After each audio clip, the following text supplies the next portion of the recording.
Hello students, today we are going to study a lesson from your Footprints Without Feet, and the name of the lesson is The Thief's Story, written by Ruskin Bond. Ruskin Bond is an eminent contemporary Indian writer of British descent. He prolifically authored inspiring children's books and was awarded Sahitya Akademi Award to honor his work of literature.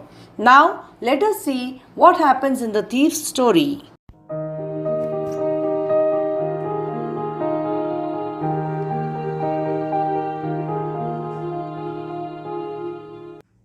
Hari Singh was a thief. He was merely 15 years old but was quite good for his age. In fact, Hari Singh wasn't even his real name. He used a different name every month to avoid getting caught. The first time Hari met Anil was at a wrestling match. Anil looked like the perfect mark, simple, kind and easygoing. Hari approached Anil and complimented him on his looks. He told Anil he wanted to work for him. Anil replied that he couldn't pay him.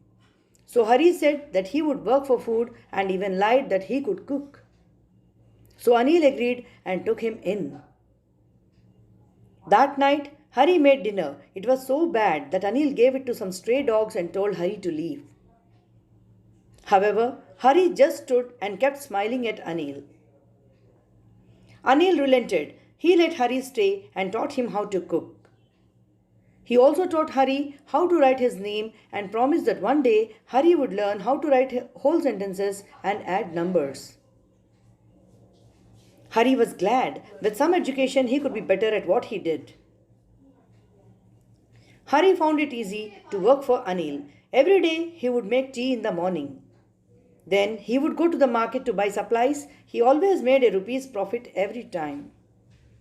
Hari also learned quite a bit about Anil. Anil was a writer and did not make steady income. When he did, he would go out and celebrate. When he didn't, he would borrow and worry about his next paycheck. One day, Anil came home flush with several banknotes. He had just sold a book to a publisher. He safely hid the money under his mattress.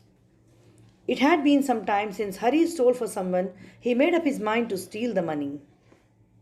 That night, he crept up to Anil's bed and carefully extracted the money. Then he ran.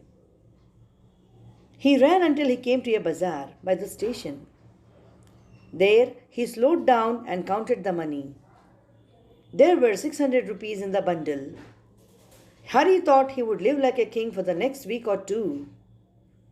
Thinking this, he came to the station. The Lucknow Express was just leaving the platform. If he ran, he could easily jump into one of the compartments. But something stopped him. Hari stood still and watched the train left. He was alone now and had nowhere to go. He thought about Anil and how his house was the one place he could go back to. So, having nowhere to go, Hari started walking aimlessly and came to a Maidan. There he sat on the bench thinking about Anil's reaction. Anil, he knew, would feel sad not at the loss of money but at the loss of trust. It started to rain. Soaked Hari made his way back to the bazaar. He took out the notes. Then he thought how about his time at Anil's. He remembered that Anil had promised to teach him to write whole sentences. One day, he thought knowing whole sentences would bring him more than thieving could. After all, stealing was easy, but becoming a clever and well-respected man, that was better. So, Hari went back to Anil and put the money back under the mattress. Next day, when he woke up, Anil was already making tea. Anil gave him a 50-rupee note as a part of his wages. Then he declared that they were going to learn whole sentences. Hari realized that Anil knew what had happened, but Anil didn't say anything. Moved, Hari gave Anil a smile, a genuine, heartfelt smile.